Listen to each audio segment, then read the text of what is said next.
পথ শিশুদের নিয়ে কাজ করি অনেক আগে থেকে। আমি যখন তেজগাঁ ডিভিশনের ঢাকা মেট্রোপলিটন পুলিশে যখন চাকরি করি, তেজগাঁ ডিভিশনের এডিসি অবস্থায় ছিলাম। পরবর্তীতে দীর্ঘদিন আমি ডিসি অবস্থায় ছিলাম। পরবর্তীতে কর্মসূত্রে আবার রংপুর জেলার এসপি হিসেবে ছিলাম। আবার যখন তেজগাঁ ডিসি হিসেবে আবার পুনরায় আসলাম, তখন এই সকল সময় আমি পথশিশুদের নিয়ে কাজ করার চেষ্টা করেছি। যেই সকল সংগঠনগুলি রয়েছে, যেমন ছায়াতল নামে একটি সংগঠন রয়েছে, FNF নামে একটি সংগঠন রয়েছে, তারপর স্বদেশ মৃত্তিকা নামে একটি সংগঠন রয়েছে, তাদের সঙ্গে আমি কাজ করি। মূলত কাজগুলি আসলে তারা করে, আমি তো চাকরি করি, চাকরির পাশাপাশি ওই সংগঠনগুলোর সঙ্গে আমি সবসময় নিজেকে জড়িত রাখার চেষ্টা করি, যেন এই ধরনের শিশুরা যারা অবহেলার মধ্য দিয়ে বেড়ে উঠছে, যারা আমাদের সমাজের সকল সুযোগ সুবিধা থেকে অনেকাংশেই বঞ্চিত, যাদের বিনোদনের কোনো ব্যবস্থা নেই, যাদের খাদ্যের কোনো সংস্থান নেই, যাদের পরনের কাপড়ের কোনো মানে প্রয়োজনীয় সংস্থান সবসময় আসে না, তাদেরকে নিয়ে কাজ করতে পারা, আমি বলবো যে এটি একটি সুযোগ। আমি বলবো এটি একটি কাজ করতে পারাটাই নিজের জন্য একটা সুযোগ, যে তাদের জন্য কিছু করতে পারা, তাদের বিপদে পাশে দাঁড়ানো। কারণ সমাজের সবচেয়ে অবহেলিত যে শ্রেণী, সেই শ্রেণীর পাশে যদি নিজেকে সংযুক্ত রাখতে পারি, বা একজন মানুষ হিসেবে যদি প্রত্যেকের জায়গা থেকে যদি একটু হলেও সংযুক্ত রাখতে পারে, তাহলে সমাজটা বিনির্মাণে সহজ হবে। একটি আমরা যেটাকে বলি সাম্যভিত্তিক যে সমাজ ব্যবস্থা, প্রত্যেকেই একটা মোটামুটি একটা ভালো একটা জীবন পাবে। তো আমি বলবো যে সৃষ্টিকর্তা আমাকে, আপনাকে বা আমরা অনেককেই যেই সুযোগ সুবিধা দিয়েছেন, ভাগ্য আমাদেরকে যেই পর্যায়ে নিয়ে এসছে, আমাদের সুযোগ রয়েছে যারা একেবারেই অবহেলিত, তাদের পাশে একটু দাঁড়ানোর জন্য আমি আমার মতো করে সহায়তা করার চেষ্টা করি বা কাজ করার চেষ্টা করি। আবার আমার চেয়ে যে আরেকটু ভালো অবস্থা রয়েছে, উনি হয়তো ওনার মতো করে কাজ করার চেষ্টা। তো আমি বলবো যে সব কিছু মিলিয়ে যে অবহেলিত যে জনগোষ্ঠী এবং শিশুরা, আজকের শিশু আগামী দিনের ভবিষ্যৎ, আজকের যে শিশুটি রাস্তাঘাটে ঘোরাফেরা করছে, তাকে যদি আপনি আপনার স্নেহ দিয়ে, মমতা দিয়ে, আপনার সাহায্য সহযোগিতা দিয়ে পাশে দাঁড়িয়ে যদি তাকে একটি সমাজের একজন ভালো নাগরিক হিসেবে গড়ে তুলতে পারেন এবং সেই কাজে যদি নিজেকে সংযুক্ত করতে পারেন, তাহলে এটা আসলে আপনি কিন্তু দেশের জন্য কাজ করছেন, সমাজের জন্য কাজ করছেন। না হলে এই শিশুটা হয়তো একটি অপরাধ চক্রের সঙ্গে সে জড়িয়ে যাবে, পরবর্তী সে সমাজে অপরাধী হিসেবে ট্রিটেড হয়ে যাবে। সো সেইটুকু না করে আমাদের প্রত্যেকেরই উচিত যে প্রত্যেকের জায়গা থেকে এগিয়ে আসা এবং অবহেলিত সকল জনগোষ্ঠীর। এটি শিশুরা, আমি কেন বলছি, শিশুদের সামনে অফুরন্ত সময় পড়ে রয়েছে, এখনও সে বাচ্চা, তার সামনে অদূর ভবিষ্যৎ রয়েছে। এই ভবিষ্যৎকে বিনির্মাণের ক্ষেত্রে, একটি সুন্দর ভবিষ্যৎ বিনির্মাণে যদি আমরা যেই অবস্থায় আছি প্রত্যেকে যদি প্রত্যেকের জায়গা থেকে কাজ করতে পারি, তাহলে একটি করে অসংখ্য শিশুর ভবিষ্যৎ আমরা বিনির্মাণ করে দিতে পারবো, যেটি প্রকারান্তরে সমাজের এবং দেশের জন্য কাজে রাখবে।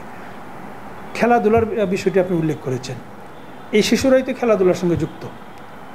গ্রামে গঞ্জে আপনি দেখবেন যে অনেক ভালো ভালো খেলোয়াড় রয়েছে, কিন্তু যাদেরকে ট্রেনিং দেওয়া হচ্ছে না, নারিশ করা হচ্ছে না, অবহেলায় রয়েছে, যেই কারণে আমাদের যে প্রতিভা, সেই প্রতিভাগুলো কিন্তু ঝরে যাচ্ছে। কেউ জানতেও পারছে না যে তার মধ্যে এরকম একটা প্রতিভা ছিল, বা গ্রামের অমুক একটা জায়গায় একজন ছেলে হয়তো ভালো ক্রিকেট খেলে, একজন হয়তো ভালো ফুটবল খেলে, বা একটি মেয়ে হয়তো ভালো ফুটবল খেলে।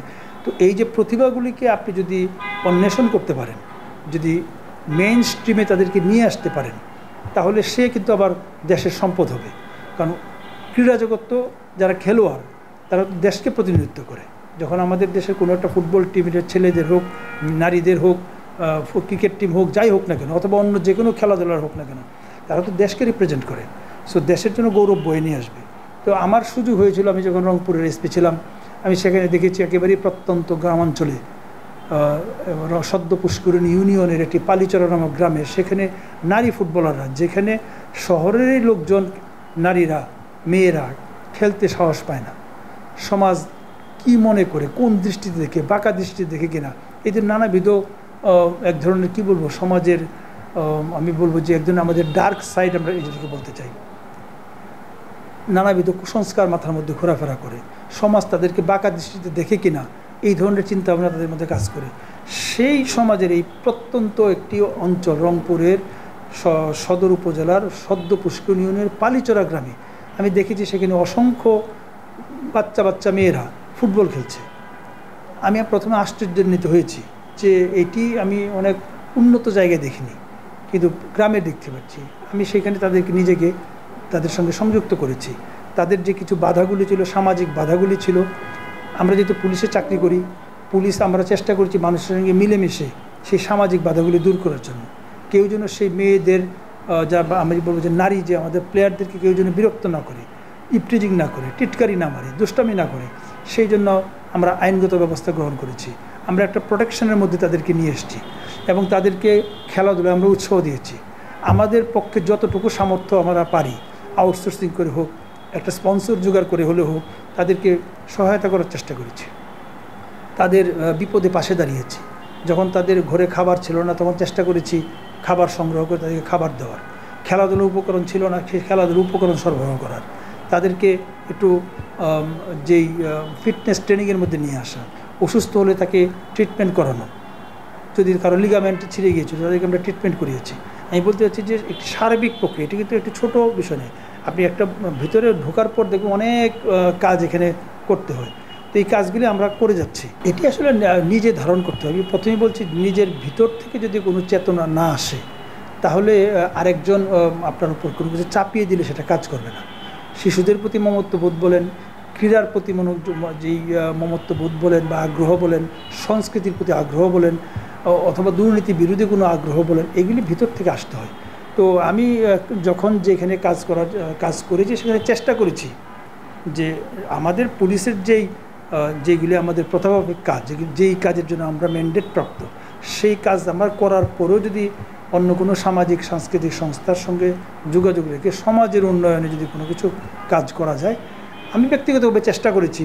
এবং এই ব্যক্তিগত কাজ করতে গিয়ে আমাকে অনেকেই, আমার যারা বন্ধুবান্ধব রয়েছে, আমার যারা শুভাকাঙ্ক্ষী রয়েছে, আমাকে অনেকভাবে তারা উৎসাহ জুগিয়েছে, কেউ আর্থিকভাবে সহায়তা করেছে। কারণ আমার যখন ফুটবল টিমের জন্য যদি কারো 1 লক্ষ টাকার প্রয়োজন হয়, তখন দেখুন আমি কোনোভাবে ম্যানেজ করতে পারছি না। আমার কোনো বন্ধু, আমি তার কাছে সহায়তা চেয়েছি, আমার বন্ধু সেই সহযোগিতাটুকু করেছে। যেই কারণে আজকে যে ফুটবল টিমটা আজকে কিন্তু ন্যাশনাল লিগে আজকে খেলছে, আজকে যে নারী যে লিগ হয়ে গেল, সেই নারী লিগে তারা কিন্তু 9টি টিমের মধ্যে তারা চতুর্থ হয়েছে। তো সেই রংপুরের পালিচরা গ্রামের সেই থেকে এসে ঢাকা শহরের একটি জাতীয় লিগে খেলে চতুর্থ স্থান অর্জন করা, যাদের কোনো ফাউন্ডেশন ছিল না, যাদের কোনো অর্থনৈতিক বেস ছিল না, যাদের কোনো ট্রেনিং ছিল না, যাদের কোনো মাঠ ছিল না, যাদের কিছুই ছিল না, সেইখান থেকে এসে আজকে তারা ন্যাশনাল পর্যায়ে খেলছে। সেখান থেকে অসংখ্য ন্যাশনাল প্লেয়ার তারা জাতীয় পর্যায়ে টিমে খেলছে। সেখান থেকে বেশ কয়েকজন প্লেয়ারকে বাংলাদেশ সেনাবাহিনী তাদেরকে চাকরি দিয়ে তাদেরকে কিনে নিয়ে গিয়েছে এবং তারা চাকরি দিয়েছে। তার মানে একজনকে চাকরি দেওয়ার মধ্যে একটি পরিবার এস্টাবলিশ হয়ে যায়। যখন সেনাবাহিনী ওই প্রত্যন্ত অঞ্চলে একটা প্লেয়ারকে কিনে নিয়ে তাদের এখানে চাকরি দেয়, তার মানে একটা পুরো পরিবার কিন্তু সারা জীবনের জন্য এস্টাবলিশড হয়ে গেল। তো এই জন্য প্লেয়ার সৃষ্টি হচ্ছে বিদায় তারা চাকরি পাচ্ছে। আমাদের প্রায় 5 জন প্লেয়ারকে তারা কিনে নিয়ে গেছে বাংলাদেশ সেনাবাহিনী, এবং তারা প্রত্যেকে আমরা খুশি যে 5টি পরিবার তারা কিন্তু প্রতিষ্ঠিত হয়েছে, তারা এখন সেনাবাহিনীর পক্ষ হয়ে খেলছে। তারা কিন্তু আবার তাদের যে মূল টিম ছিল, তাদের মূল টিমের বিপক্ষে তারা এখন খেলছে। এটা তো আনন্দের বিষয়, গর্বের বিষয় যে বালিচরা গ্রামের প্লেয়াররা এখন সেনাবাহিনীতে চাকরি করছে এবং সেনাবাহিনী হয়ে খেলছে। তো আমরা চাচ্ছি যে এইভাবে প্রত্যেকের জায়গা থেকে আমরা কাজ করি, তাহলে এই সমাজের সার্বিক বিনির্মাণে সহায়তা হবে।